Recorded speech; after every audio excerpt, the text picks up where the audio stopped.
Ngáp một cái tỉnh dậy, tôi đột nhiên nghe được tiếng lòng của tình địch. Giờ thể dục, cậu ta ngồi thẫn thờ trên sân vận động. Tiếng lòng nam chính xến quá, nhìn mà cay cả mắt. Xử luôn, nam phụ bị gì vậy trời? Rốt cuộc ai thích nổi cậu ta chứ? Chém hết. Nữ chính thơm quá, mềm quá, xinh quá. Hì hì hì, mê tít luôn. Tôi nghe mà ngớ cả người. Chẳng phải đang nói về tôi sao?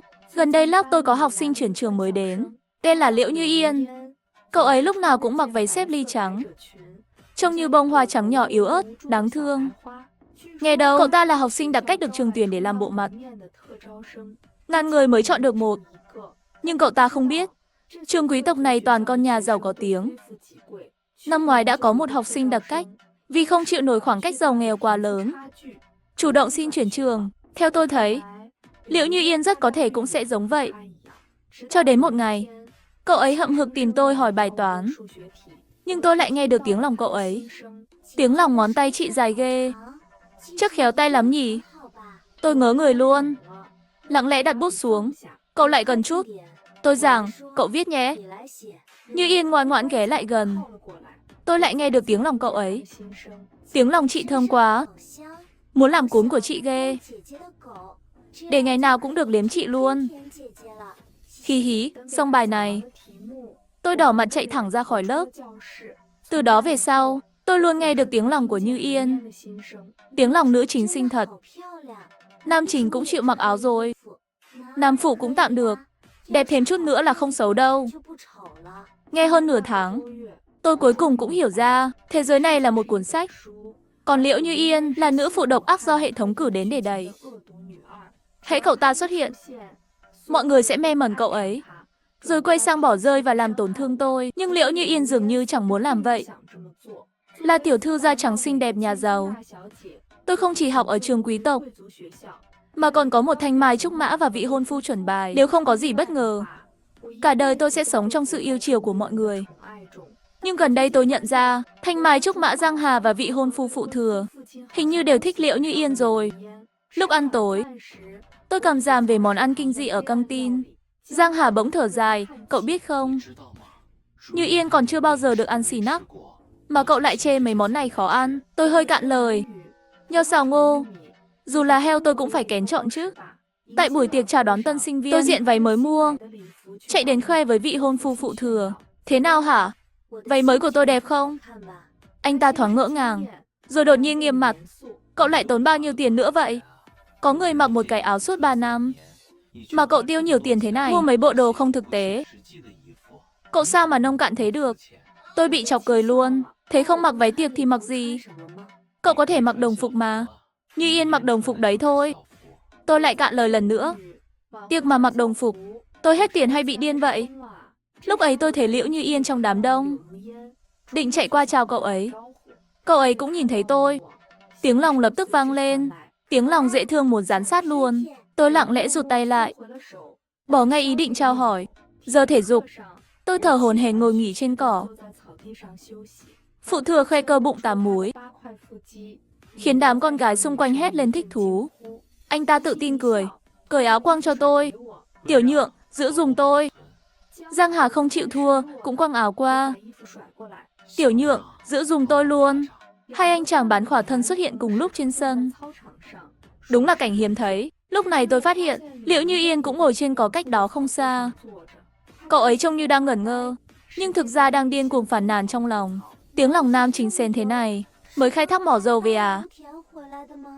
Nhìn cay cả mắt. Xử luôn, nam phụ bị gì vậy trời? Ai mà thích nổi cậu ta chứ? Lôi hết ra chém luôn đi. Đột nhiên ánh mắt cậu ấy chạm phải tôi. Tiếng lòng anh, chị nhìn tôi rồi. Tim tôi đập thình thịch, thở cũng nhanh hơn. Tiếng lòng chị thật sự thơm quá, mềm quá, dễ thương quá. Mê tít luôn. Bỗng một giọng máy móc xen vào. Hệ thống ký chủ, đừng có điên khùng quá, đó là nữ chính đấy. Làm ơn đừng suốt ngày mơ mộng về nữ chính được không? Tiếng lòng dựa vào đâu mà tôi phải? Thấy Liễu Như Yên sắp mất kiểm soát trong lòng, tôi không chịu nổi hét lên, đủ rồi. Cả sân im phăng phắc ngay tức khắc. Mọi người ngơ ngác nhìn tôi. Phụ thừa vội chạy tới. Sao vậy? Giang Hà cũng bám theo sau. Tôi ngượng ngùng đứng dậy. Không sao, mấy người chơi tiếp đi. Nhưng vì đứng lên quá nhanh, tôi vô tình dẫm phải viên sỏi dưới chân, ngã nhào ra đất luôn. Phụ Thừa và Giang Hà vội vàng đỡ tôi dậy. Thế nào? Không sao chứ? Có bị trật mắt cá không? Họ không động còn đỡ. Động vào cái là mắt cá chân tôi đau muốn chết. Thả tôi ra trước đi. Đừng kéo nữa. Phụ Thừa thử bế công chúa để nâng tôi lên. Tôi đưa cậu đi phòng y tế. Nhưng tư thế anh ta sai bét, làm tôi ngã nhào xuống đất lần nữa. Gây tổn thương lần 2 luôn. Tôi bị ngã đến hoa mắt chóng mặt. Chỉ nghe Phụ Thừa cảm giảm. Sao cậu nặng thêm rồi? Tôi bế không nổi luôn. Cậu nhìn Như Yên mà xem. Chắc chắn nhẹ hơn cậu. Lúc này Liễu Như Yên cũng chạy đến, gật gù bên cạnh. Đúng vậy, đúng vậy. Tôi có 50 cân thôi. Chị chắc nặng hơn tôi nhỉ? Nhưng tôi lại nghe tiếng lòng cậu ấy. May quá. Chị là con gái. Mập chút vẫn giảm được. Không như mấy người. Luôn là lùn cả đời luôn. Thật là đỉnh cao. Tôi tỉnh táo ngay tức khắc. Thầm khen ngợi nhìn Như Yên một cái. Giang Hà thấy thế cũng muốn bế tôi. Để tôi. Nhưng Liễu Như Yên bất ngờ bế tôi lên luôn. Cười tươi với họ. Để tôi làm cho nhé. Chị nặng thế này, lỡ làm đau tay mấy anh thì sao nổi. Cậu ấy tỏ ra tình bạn học trò thân thiết, nhưng trong lòng thì phấn khích tột độ. Tiếng lòng tôi bế được nữ chính rồi. Hệ thống, cậu nhìn đi, chị ngoan quá, dễ thương quá. Hu hu, muốn phát điên luôn. Muốn sủa gâu gâu, xin cậu đấy. Đừng làm vậy, tôi sợ thật sự luôn. Liễu Như Yên chẳng thèm để ý hệ thống mà nhẹ nhàng an ủi tôi. Chị ơi, đừng sợ nhé. Chúng ta sắp đến phòng y tế rồi. Thật ra nếu tay cậu ấy không đặt ở mông tôi, thì tôi nghĩ mình chẳng sợ đâu. Giờ nhìn lại, hình như tôi gặp phải biến thái thực sự rồi vì bị trật chân. Liễu Như Yên xung phong ngồi cạnh tôi luôn. Ai cũng khen cậu ấy tốt bụng. Chỉ tôi biết, đầu cậu ấy toàn mấy thứ nhảm nhí màu vàng. Tiếng lòng chào chị là ai? Tôi là con cá mập ngất ngây vì vẻ đẹp của chị. Chụp ảnh cười với tôi được không?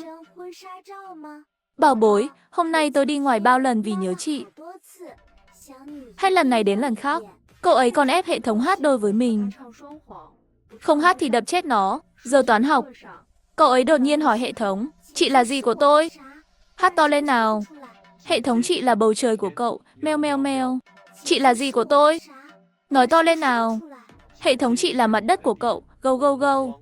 Tôi thật sự không nhịn nổi nữa. Liễu Như Yên chắc chắn nhận kịch bản nữ phụ độc ác, chứ không phải kịch bản hài nhảm sao nổi. Sao cậu ấy ngày nào cũng hát mấy bài nhảm trên lớp vậy? Sao cứ lén nhìn tôi rồi tưởng tượng lung tung vậy? Cuối cùng tôi rút ra đáp án.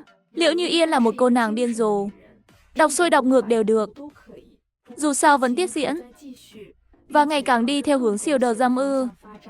Hôm đó Phụ Thừa tìm tôi, bảo muốn hủy hôn. Tôi hơi bất ngờ. Sao vậy? Hôn sự của chúng ta vốn là liên minh thương mại. Cưới cậu là ý của bố mẹ tôi. Nhưng giờ tôi có người mình thích rồi. Cô ấy dịu dàng, tốt bụng. Dù nghèo nhưng rất có khí chất. Quan trọng nhất là cô ấy cần tôi bảo vệ. Nếu không nghe được tiếng lòng Liễu Như Yên, tôi suýt nữa đã tin thật. Như Yên mà cần bảo vệ sao nổi. Thấy tôi ngẩn ra, Phụ Thừa thở dài. Tiểu Nhượng, tôi biết cậu rất yêu tôi, nhưng tôi lại lỡ yêu một người không nên yêu. Tôi xin rút lui, lần này rút là cả đời.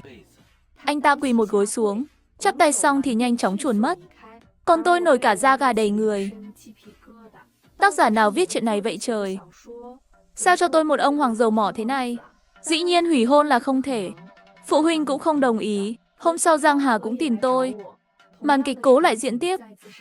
Cậu hiểu không? Tôi thấy cậu ấy là cảm giác mãnh liệt dâng trào. Lần đầu tiên tôi biết thế nào là yêu từ cái nhìn đầu tiên. Tôi vội ngắt lời.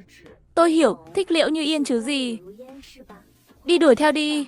Tôi ủng hộ cậu nhé. Dù sao em Như Yên mà các cậu thích, lòng lại treo trên người tôi. Các cậu có đuổi cũng vô ích thôi. Quả nhiên không ngoài dự đoán, trước sự theo đuổi của hai soái ca trường, Như Yên chẳng hề dao động. Cậu ấy còn đem hết quà của Phụ Thừa và Giang Hà chuyển giao cho tôi luôn.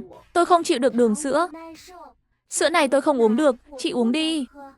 Xô đến cô đến la này hình như nhập tiếc là tôi dị ứng xô đến cô đến la. Chị ăn giúp tôi nhé. Hệ thống phát điên luôn. Bảo cậu làm nữ phụ độc ác, chứ không phải là mẹ kế. Cậu có biết mình đang làm gì không hả? Tiếng lòng biết chứ sao không? Tôi đang đuổi theo mà. Cậu hiểu không hả? Hệ thống sụp đổ hoàn toàn. Cậu hết thuốc chữa rồi. Vị hôn phu và trúc mã của tôi bỏ tôi để chạy theo học sinh chuyển trường. Việc vị hôn phu và trúc mã bỏ tôi đi theo đuổi học sinh chuyển trường chỉ vài ngày đã âm ý khắp nơi. Cách họ theo đuổi Liễu Như Yên khoa trương quá mức. Tôi cũng chẳng tránh được mấy cảnh ngượng chín người. Huống chi họ mê mệt Liễu Như Yên, mà Liễu Như Yên lại mê mệt tôi. Chốt lại toàn bộ lợi ích đều rơi vào tay tôi hết. Tôi vốn định tạm gác chuyện này lại một bên, đợi Hàn Mặc xem tôi xử lý thế nào. Nhưng Giang Hà lại tìm tôi trước. Mặt cậu ta đầy tức giận. Bình thường cậu cướp đồ của Như Yên thì thôi đi, sao cậu còn cướp luôn giải thưởng quốc gia của cậu ấy? Cậu có biết cậu ấy đợi bao lâu không hả? Tôi nghe xong ngớ người. Giải thưởng quốc gia gì cơ?